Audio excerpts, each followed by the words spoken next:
President Donald Trump has said that American forces have bombed Iran's Kharg Island, which houses country's most critical oil export terminal. In fact, President Trump even said that the attack was part of the most powerful bombing raids in the history of West Asia.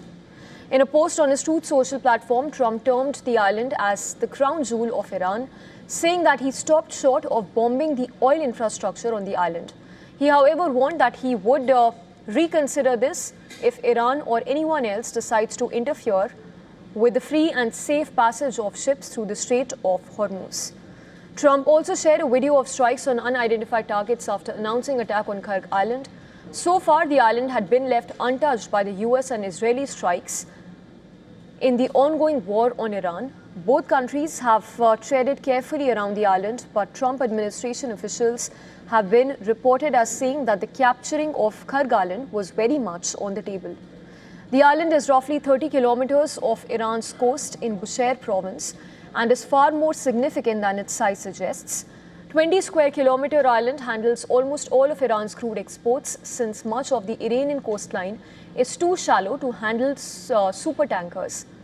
It was on Friday that the Wall Street Journal and New York Times reported that the Pentagon had dispatched the Japan-based amphibious assault ship USS Tripoli to the region along with its complement of some 2,500 Marines, although their objective still remains unclear.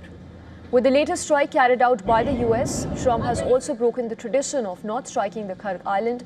It was during the 1979 Iranian hostage crisis that President Jimmy Carter had responded with economic sanctions on Iran, but deliberately avoided ordering any military strikes on the island. His successor, Ronald Reagan, took a more aggressive approach in the 1980s Iran-Iraq tanker war, but left the Kharg Island untouched. In another post, Trump even claimed that Iran had plans to take over West Asia and to completely obliterate Israel, adding now that the US and Israel were at war with the country those plans were dead.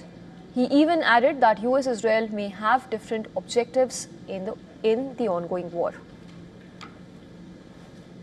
Earlier, you're speaking with Prime Minister Netanyahu. And are your objectives the same in terms of ending the war? I think they might be a little different, I guess. You know, they're different countries than we are. But he will tell you there's never been a power like the power of the United States. I built our military in my first term. With maritime traffic in the Strait of Hormuz and oil prices spiking, Trump has assured that US Navy would soon begin escorting tankers through the Gulf's critical Strait of Hormuz. Now, although he has refrained from giving a timeline for the same, here's what he had to say. Earlier, you're speaking with Prime Minister Netanyahu. And are your objectives the same in terms of ending the war? I think they might be a little different, I guess. You know, they're different countries than we are.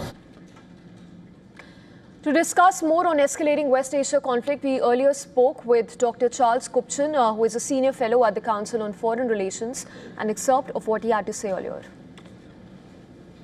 So far, Iran has responded to increasing American pressure by increasing the retaliation and the threats of retaliation.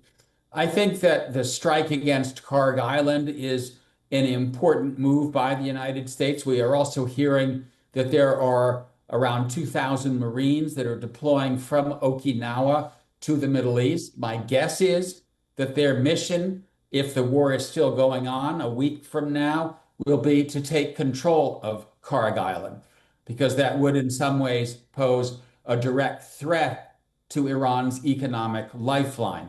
On the other hand, the Iranians are saying, as you just said, you do that, we're going to go after your oil installations. We're going to up the ante. We're going to mine the Strait of Hormuz.